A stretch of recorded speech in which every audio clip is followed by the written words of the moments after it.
మూడు ముందుగా పెద్ద మనుషులు పెళ్లి చేసిండ్రు. ఒకవేళ మూడు ముందుగా ఆడవిల్లా భర్త లేని భార్య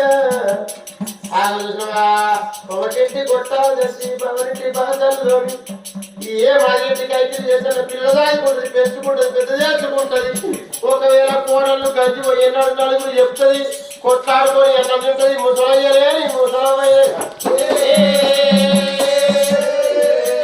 కానీ భార్య వచ్చిన భర్త గట్టు చెప్పుకోడు.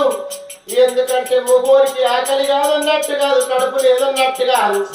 అది చూసినవా పనికైన కొడుకు ఇంటికి రాగానే ఆ ఆత్మకాన్ని అడుగుతాడు. అరుగు మీద కూర్చుని అయ్యో బాబు నువ్వు అన్నం తిన్నావా అంటే కొడుకనే తినలేదు, నీ పిల్లలు నాకు అన్నం పెట్టలేదు అంటే నా కొడుకు పోయి కొడదాన్ని కొడతాడో తిడతాడో అప్ప కొట్టినా తిట్టినా